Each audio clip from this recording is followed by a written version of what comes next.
Halo?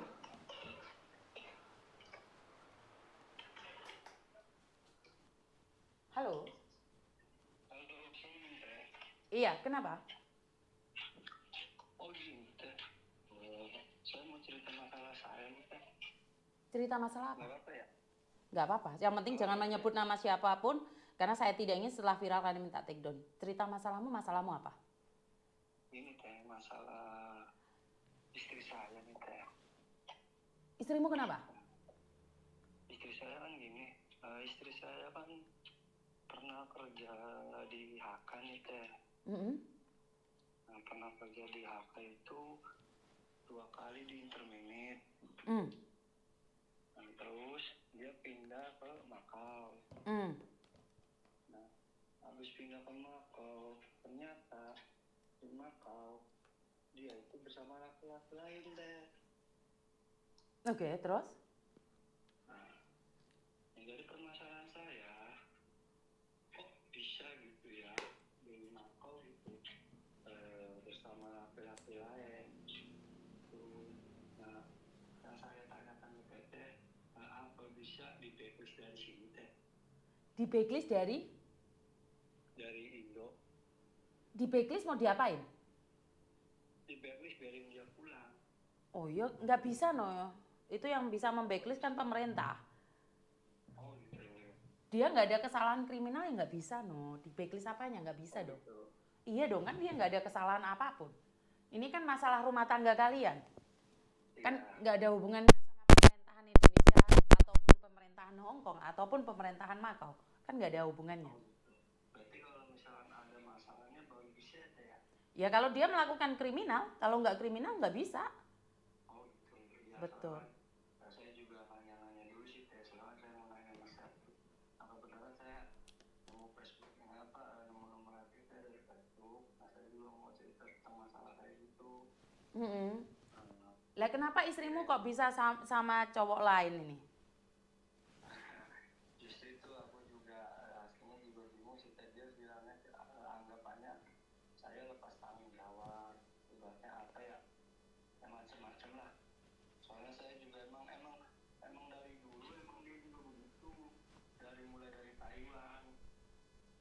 Oh istrimu Taiwan. Dia dulu pernah ke Taiwan. Mm-mm, Nah, terus? terus habis di Taiwan juga itu sama seperti itu. Dan dia juga di Taiwan juga udah ke blacklist. Oke, terus? Ke blacklist karena dia kabur. Oke. Setelah kabur dia berapa tahun di Taiwan sama bersama laki-laki lain, tuh kan. Mm-mm. Akhirnya udah hampir 3 tahun lebih lah dia di Taiwan. Terus dia pulang gara-gara dia ketangkep, dia dipulangin. Dan akhirnya dia pergi ke HK. Nah di HK dia di interminate 2 kali dan akhirnya dia pindah ke Makau. Di Hong Kong berapa lama istrimu kalau boleh tahu? Kalau di Hong Kong hitungannya itu, Teh, pertama dia baru 3 bulan di interminate dia dituduh, ya kan? Mm-mm, terus? Dituduh. Nah, terus yang kedua mau finish kontraknya aja dia juga dituduh lagi sama majikannya. Nah, terus dia itu berapa minggu ya di agensi. Nah, soalnya kan kata agensi itu kalau misalkan visa dia nggak turun selama 2 minggu atau berapa minggu tuh ya, antara paling dia dibalikin ke Indonesia tuh. Nah, akhirnya dia mutusin pergi ke Makau tuh. Nah, sampai di Makau itu udah setahun lah dia lah. Setahun. Nah, terus kita lost kontak. Nah, dia pernah juga dia cuti berapa bulan tuh, berapa kali, cuma 2 mingguan lah di rumah. Dan saya juga tahu kalau dia tuh ibaratnya sudah punya yang lain, berhubungan sama lelaki lain tuh. Oke, terus?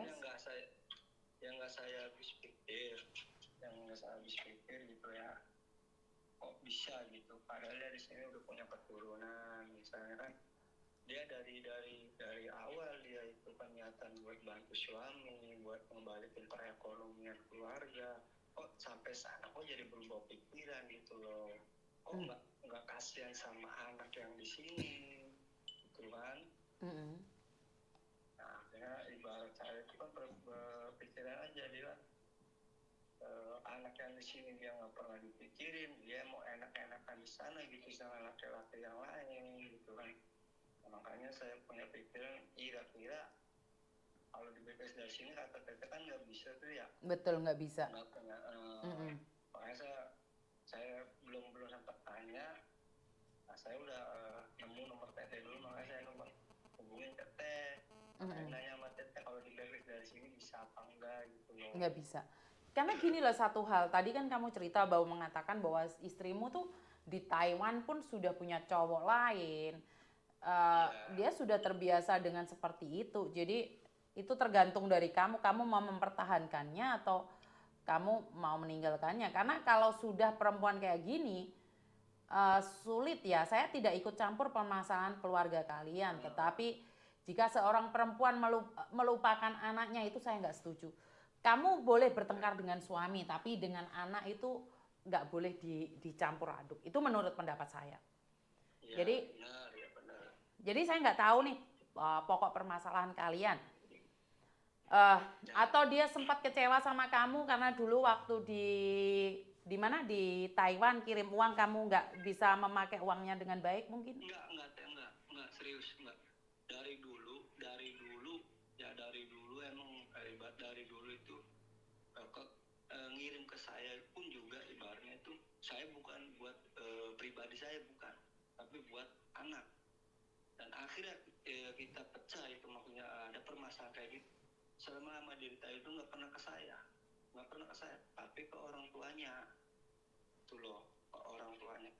Dan sampai saat ini pun kalau misalkan saya ngomong ke istri saya kalau misalkan buat kebutuhannya anak, pasti yang ada ibaratnya berantem gitu, cekcok mulut.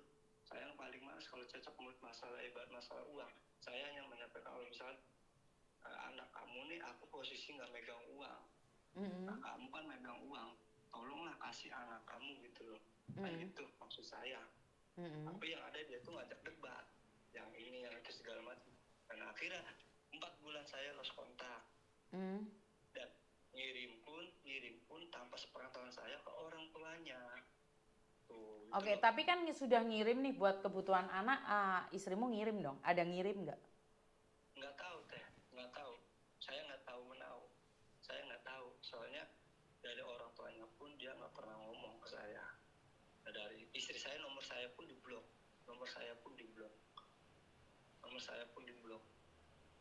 Iya, maksud saya adalah, tapi orang tuanya dia, nenek dari anakmu kan masih tetap ngasih uang kan?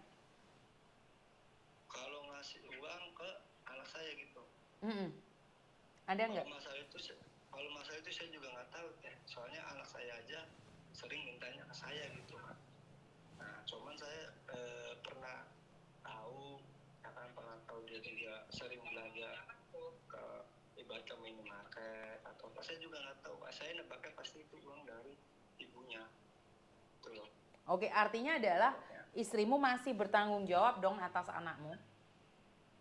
Ya, masih bertanggung jawab emang, cuman dalam artian masih bertanggung jawab juga. Jadi gini teh, nah, dia pernah cerita ke saya bahwa bilang saya ibarat suami yang nggak berguna, jadi seorang orang tua yang nggak pernah nafkahin dia seumur umur, ya kan? Dia sering bilang kayak itu. Terus nggak pernah saya jadi seorang orang tua, nggak pernah ada tanggung jawab ke orang anak. Dan biaya sekolah pun memang saya akui, saya sama nanya sebatas ibaratnya dari solusi ke dia. Ya udah, kalau misalnya bayar sekolah kita nggak bisa, ya udah ayo bagaimana baiknya. Akhirnya kita lost kontak, dia bayarkan langsung ke pihak sekolah. Akhirnya dia ngomong ke saya, kalau yang bayar sekolah itu bukan dari Dan dia pernah berkata ke saya kalau dia sama lelaki itu hanya sebatas ibaratnya loncatan di kesusahannya dia di sana. Oke, berarti kan memang istrimu untuk tanggung jawab pada anak ada kan? Masih ada kan? Masih ada, tapi juga kurang tahu juga sih, soalnya saya juga udah kontak banget sih, nomor saya juga di blok. Teman terakhir ngomongnya seperti itu, katanya yang biaya sekolah anak pun bukan dia yang biayain, tapi cowoknya dia. Nah, ibaratnya orang lain lah yang biayain dia. Nah, duit pun saya nggak tahu, ibaratnya duit pun itu saya nggak tahu duit emang itu benar duitnya dia atau ibarat duitnya cowoknya, saya juga nggak tahu. Dan dia pun ibaratnya menentang ke saya, sempat ada omongan dari saya, dia hanya ngomong ke saya bahwa lelaki itu juga mau memodalkan saya buat urusan masalah perceraian saya sama dia. Tuh. Oke, nih saya minta maaf ya, karena saya nggak dengar dari istrimu. Saya tidak bisa percaya dengan apa yang kamu sampaikan, karena masalah itu pasti ada dua pihak. Timbulnya itu karena dua pihak. Jadi saya tidak bisa mengatakan bahwa kamu benar atau salah karena saya bukan hakim dan jaksa. Cuman saya ingin mengingatkan kamu, saat seseorang merantau ke luar negeri, apalagi pernah dipecat 2 kali sama majikan, tahu nggak mereka itu sangat sengsara sekali. Iya, tahu, saya tahu. Enggak, kamu nggak tahu. Saya yakin kamu tidak tahu dan tidak paham. Hanya anak rantau yang paham. Ya. Jadi jangan bilang kamu tahu. Sengsaranya orang merantau, apalagi posisi dipecat 2 kali. Saya tidak fokus pada permasalahanmu pribadi ya. Cuman perempuan, dia itu sudah sumpek mikir majikan, sudah sumpek mikir kehidupan, apalagi suami ngajak bertengkar gara-gara dana atau uang untuk bayar sekolah. Pasti seorang istri itu gila stres atau depresi. Saya tidak membenarkan apa yang dilakukan oleh istrimu karena dia mencari laki-laki lain. Saya tidak membenarkan. Cuman saya ingin bilang sama kamu, karena seorang TKW yang ada di luar negeri dipecat 2 kali, mereka tuh hancur lebur, tau nggak? Iya. Jadi sebenarnya saat kita keluar negeri itu butuh pengertian dari keluarga. Itu menurut pendapat saya. Nah, posisi dia butuh kamu itu, apakah kamu marah-marah atau kamu nggak percaya dengan apa yang dia sampaikan, akhirnya dia brutal seperti itu. Saya tidak tahu. Ya, sempat emang saya sempat nggak percaya sama dia, soalnya setiap kali saya ngomong yang ada itu cecep mulut ya. Iya, karena kamu nggak percaya, karena dia itu sudah berat. Inilah kenapa konten saya itu harus dilihat para suami yang ada di Indonesia. Biar kalian itu tidak menyepelekan pekerjaan perempuan saat ada di luar negeri. Bener, berat tuh. Berat banget. Jadi kalau apalagi dia dipecat, terus dia harus mikir majikan, harus mikir masa depan, masih mikirin suami minta uang. Itu memang berat. Saya ingin bilang sangat berat sekali dan tidak mudah. Saya tidak menyalahkan karena orang Indonesia itu tidak pernah tahu tentang keadaan ini. Saya paham banget, karena itu saya tidak menyalahkan. Cuman kamu harus tahu banyak hal. Merantau itu sangat berat. Teteh itu minta solusi dari teteh, makanya kan ya emang yang dirasakan seorang perantauan itu emang mungkin saya nggak pernah ngerasain ya gitu ya. Cuman saya nggak habis pikirnya kok bisa gitu ya. Emang saya juga sempat nggak percayanya gini. Setiap kali saya tanya, dia selalu ibarat kayak orang nyembunyiin sesuatu gitu teh, selalu nyembunyi. Menurutmu dia menyembunyikan apa? Dari awal dia di Makau, hampir 1 tahun di Makau, saya udah yakin dia nyembunyi sesuatu, dan akhirnya itu terbongkar saat dia cuti. Apa yang dia sembunyikan? Apa yang dia sembunyikan? Yang dia sembunyikan dari saya itu, saya yang ibarat pernah nuduh dia bahwa dia di sana itu ibaratnya emang kerja, tapi di sisi lain dia nyari kesenangan buat diri sendiri ya. Nah, dan yang kedua, makanya saya ngomong ngomong seperti itu dia selalu ngelak, dan saya firasat saya menyatakan dia nyembunyi sesuatu, dan akhirnya begitu dia pulang, akhirnya itu terbukti semua teh. Saya ketahuan ibadah, tahulah saya dia teleponan sama laki-laki, dan dia pun mengakuinya. Itu kan buah dari kecurigaanmu, Aa. Itu kan buah dari kecurigaanmu. Sebentar. Kamu selalu menuduh dia ada laki-laki lain. Sementara dia pekerja pagi sampai malam sampai kayak orang gila. Dan kamu selalu menuduh dia ada perempuan, ada laki-laki lain. Dan saya tidak membenarkan apa yang dia lakukan. Tapi tahu nggak, saat wanita sudah capek dituduh, dia melakukannya. Sakit hati kan kamu? Ya itu karena kamu selalu menuduh, kamu tidak percaya. Akhirnya apa? Dibenarkan apa yang kamu katakan. Daripada ribet, nggak ngelakoni tapi dituduh. Bener nggak? Dia tuh nggak selingkuh, tapi setiap hari kamu bilang, ih kayaknya kamu berubah deh, kayaknya kamu selingkuh. Dia bukan selingkuh, dia capek. Bangun jam 5, tidur jam 1, jam 2 malam. Tapi anehnya, orang Indonesia tuh nggak percaya kalau kerjaannya TKW itu seperti itu. Iya, nah, malah kesebalikannya ke saya juga. Nah, saya juga ibarat sama, saya di sini ibarat kadang kerja. Dan saya kalau pulang kadang dia juga curiga, dan dia juga marah-marah ke saya. Padahal saya udah berusaha jelasin ke dia. Dan pada faktanya, tuduhan dia ke saya itu nggak ada. Tuh. Gini loh, sebentar. AA kerja di negeri sendiri. Seberat apapun AA ada keluarga. Dan AA tidak melakukannya karena terlalu banyak mata di sana. Saya perempuan, saya perempuan. Saya juga akan merasa capek jika memiliki suami yang tidak percaya. Walaupun tidak selingkuh, akhirnya kita cari apa? Pelampiasan. Belum tentu selingkuh, karena capek, dituduhin terus capek, AA kerja di Indonesia, saya bukan membenarkan ya, di sini saya bukan membenarkan. Tetapi bener, jangan sesekali menuduh istri selingkuh. Dia itu pagi sampai malam pegang HP itu aja kalau sempat, Kalau sempat. Kadang-kadang kita makan aja lupa. Karena majikan kalau udah marah-marah maki-maki kita, hati kita udah hancur, Udah capek. Capek tubuh, capek pikiran. Nah, makanya saya juga kayak waktu saya belum lost kontak, emang saya juga berusaha ngertiin dia gitu. Emang saya tahu, emang saya salah. Sering nuduh dia, curiga sama dia, emang saya tahu saya salah. Cuman selama saya introspeksi diri saya ibarat lama-kelamaan saya mikir, ya udah, dia mau ngomong apa ya udah, saya bilang ya udah nggak apa-apa. Tapi saya cuma mau perkataan saya itu kamu tuh jujur, kamu nyembunyiin apa dari suami dan anak kamu. AA percaya tapi AA nyuruh orang jujur sementara dia nggak melakukan. Bagaimana suruh jujur,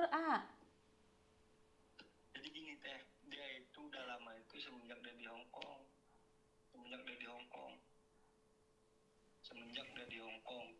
Hubungan sama lelaki itu semenjak dia di Hong Kong. Ini sebentar. Karena saya nggak kenal istrimu, saya kepingin bicara juga sama istrimu. Cuman kenapa sih kalau orang di Indonesia tuh selalu mikir istrinya keluar negeri selingkuh? Saya cuma pingin bilang bahwa orang kerja di luar negeri itu tidak semuanya sama. Jangan menuduh, bener. Karena aku capek banget, ada anak yang telepon saya sampai nangis. Gara-gara suaminya selalu menuduh dia selingkuh. Dia juga ada di Makau nih. Saya curiganya yang cerita ini adalah dia. Kenapa dia sampai nangis di depan saya?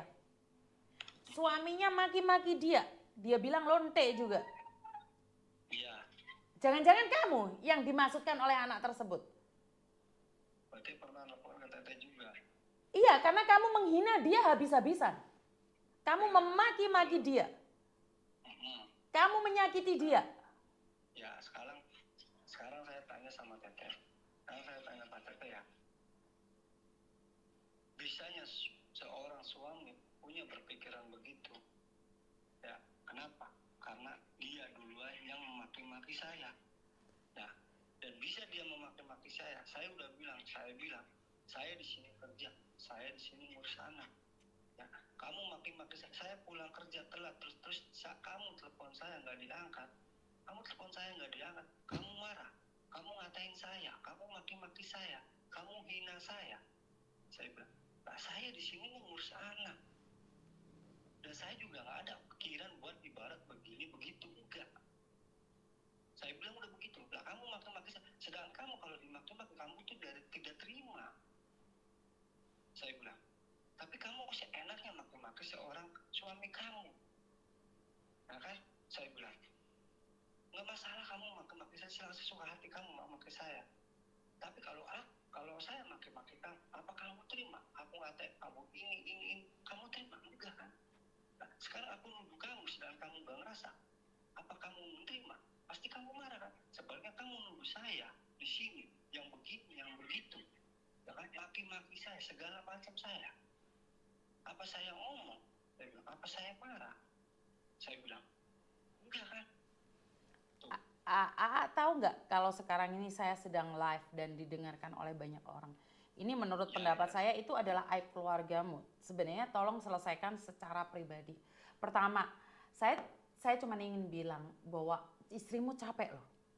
Dengan kata-kata kamu, suara kamu yang jahat banget. Saya dapat loh rekamannya. Kamu menghina istrimu habis-habisan. Dan tiba-tiba kamu telepon saya pingin memblacklist istrimu. Saya nggak terima. Saya nggak tahu yang telepon saya itu adalah istrimu atau bukan, tapi kasusnya sama. Jadi gini semua ini terjadi karena dua belah pihak. Jadi bukan salah dia, bukan salahmu. Kalian berdua sama. Kalian tuh sama. Kalian tuh sama. Kamu nggak bisa kamu tiba-tiba sekarang pingin menghakimi istrimu untuk memblacklist dia, nggak bisa. Dia masih tanggung jawab loh sama anakmu. Jadi saya nggak mau dong kamu yang maki-maki dia lonte, terus habis itu kamu masih ingin hubungan sama lonte. Kalau saya dikatakan suami saya lonte, saya nggak akan kembali lagi pada suami saya. Kan saya sudah lonte. Tadi kan saya udah ngomong ke Teteh.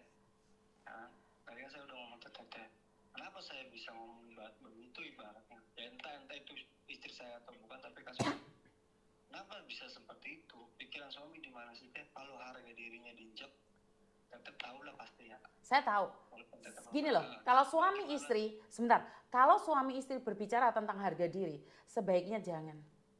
Karena gini ya, saya tidak tahu nih karena saya tidak menikah dengan orang Indonesia. Kita orang Cina, suara saya jangan di speaker. Enggak. Suara saya mantul. Satu hal, saya cuma ingin bilang, kalau di Jawa atau dimanapun saya kurang tahu. Kalau seorang suami nyuci celana dalamnya istri, itu kalau di Jawa itu harga diri loh. Iya kan? Iya. Kalau suami bantu istri masak, nyapu rumah, ngepel itu harga diri, bener nggak? Iya. Nggak boleh kan? Bener nggak? Benar. Karena itulah kamu terlalu mementingkan harga dirimu sampai kamu lupa menghargai istrimu. Sebentar. Dua orang harus saling menghargai. Suami istri, kamu pakai barangnya dia, kenapa celana dalam suruh nyuci nggak mau? Kenapa nggak boleh? Karena harga diri. Lah kamu pakai barangnya dia nggak ada harga dirinya juga kok. Saya tuh nggak mau loh kayak gitu. Seorang laki-laki dia bisa tidur bareng sama istrinya, bisa apain aja. Kenapa giliran istri men atau apapun itu harga diri nggak boleh dicuciin? Kalau istri sakit gimana kan sebuah imbal balik kan? Jadi kalau berbicara tentang harga diri, saya nggak setuju ya. Kalau seorang istri habis ditidurin, celana dalamnya kotor, suami nggak mau megang. Karena pamali. Lah, terus gimana? Suami mintanya dihargai terus. Kita harus saling menghargai, Iya. Bener nggak sih? Benar. Ya, istrimu capek,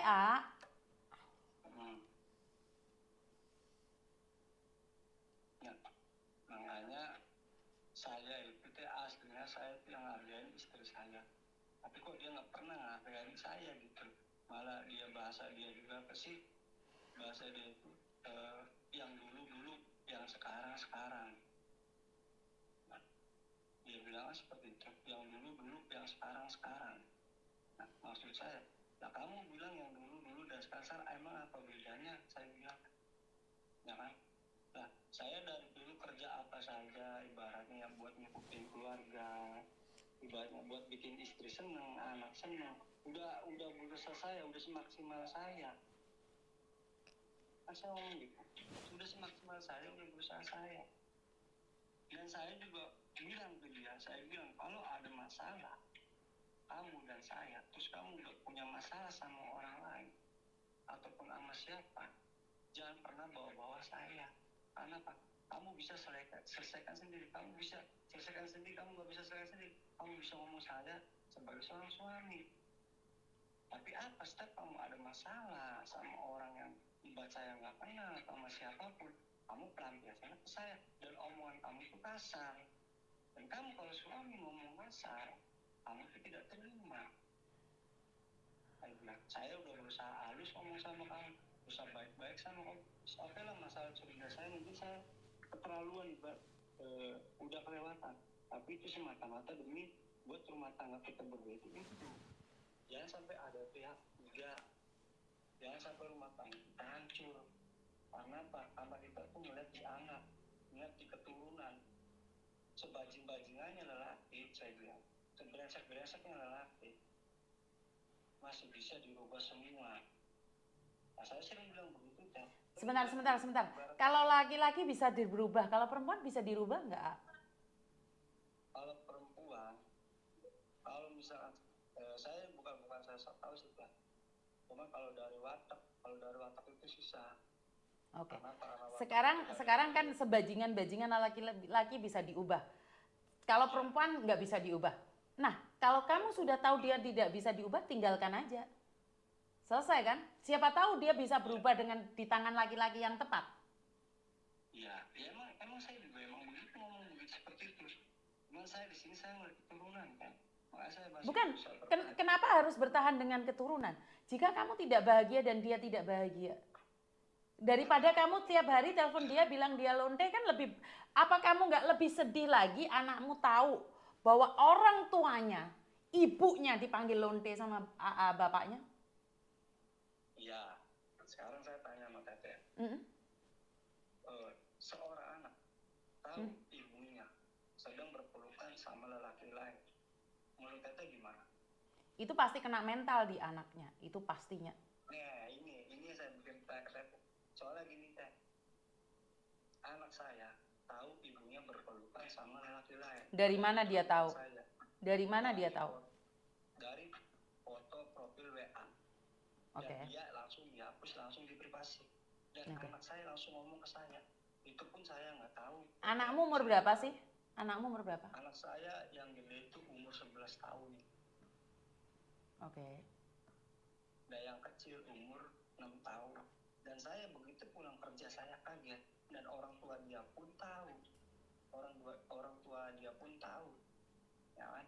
Nah, anak saya begitu saya pulang kerja, dia ngomong, ya, oh, bunda foto profilnya kok sama cowok lain, sama Pak